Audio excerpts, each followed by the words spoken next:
আসসালামু আলাইকুম রহমতুল্লাহি ওয়া বারাকাতুহু। মহান আল্লাহ তাআলার ডাকে আমাদের প্রিয় নবী হযরত সাল্লাল্লাহু আলাইহি সাল্লাম যখন ৫০ বছর ২ মাস ২৭ দিন দিবাগত রাত তখন কি করেছিলেন? মহান আল্লাহ তাআলা জিবরাইলকে পাঠালেন, হে জিবরাইল, তুমি এক্ষুনি যাও, আমার রাসূলকে বলো আমার সাথে আজকে মেরাজ করতে, আমার সাথে দেখা করতে। আমি আমার হাবিবকে দেখতে চাই। এমনি করে মুহাম্মদ সাল্লাল্লাহু আলাইহি সাল্লাম যখন উম্মে হানির ঘরে তিনি ঘুমিয়েছিলেন, আল্লাহ এক্ষুনি এই মুহূর্তে আল্লাহ তাআলা আপনাকে সালাম দিয়েছে, আপনাকে দাওয়াত করেছে, আপনি আজকে মেরাজে যাবেন। তখন আল্লাহ তাআলা নবী সাল্লাল্লাহু আলাইহি সাল্লাম দীর্ঘ সময় ধরে উম্মে হানির ঘর থেকে তিনি কি করলেন? আশ্রয়ের জন্য তিনি রওনা হলেন। হওয়ার পর তিনি যখন আল্লাহর সাথে দেখা করলেন, দেখা করতে তিনি বললেন এবং আল্লাহর সাথে অনেক মোলাকাত হলো, দেখা হলো, কথা হলো। ৫০ ওয়াক্ত নামাজকে সে ৫ ওয়াক্ত করে দিল। তখন বারবারে আল্লাহর সাথে নবীজির মোলাকাত এমনি করে ২৭ বছর গত হয়ে গেল। ক্ষণিকের সময়, মধ্যরাত্রের সময়, কিন্তু দীর্ঘ ২৭ বছর গত হয়ে গেল।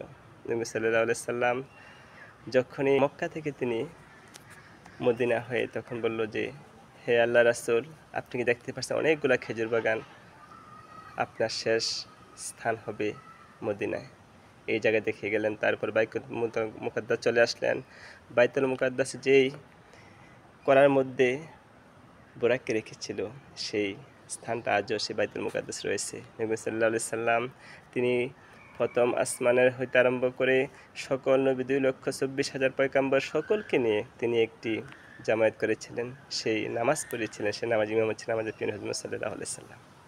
এমনি করে নবী সাল্লাল্লাহু আলাইহি সাল্লাম যখন মেরাজ শরীফ গিয়েছিলেন তখন নামাজ হলো, সব কিছু হলো। হওয়ার পরে নবীজিকে দেখলো এবং বলল, দুই বন্ধু কথা হলো, আল্লাহ এবং রাসূল। তখন আল্লাহর ডাকে বারবার বলে, একটু দাঁড়াও দাঁড়াও ইয়া মুহাম্মদ, আমার পরাণ ভরে তোমায় দেখব। একটু দাঁড়াও দাঁড়াও ইয়া মুহাম্মদ, আমার নয়ন ভরে তোমায় দেখব।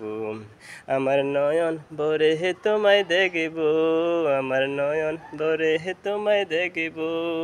একটু দাঁড়াও দাঁড়াও ইয়া মুহাম্মদ, আমার পরাণ ভরে তোমায় দেখব। কিন্তু দুই বন্ধুর স্বাদ মিটে না, দেখতে দেখতে নবীকে আরও দেখার মন চায়। তখন আল্লাহ আবার বলেন, একটু দাঁড়াও দাঁড়াও ইয়া মুহাম্মদ, আমার পরাণ ভরে তোমায় দেখব। একটু দাঁড়াও দাঁড়াও ইয়া মুহাম্মদ, আমার নয়ন ভরে তোমায় দেখব। তুমি দাঁড়াও দাঁড়াও ইয়া মুহাম্মদ, আমার নয়ন ভরে তোমায় দেখব।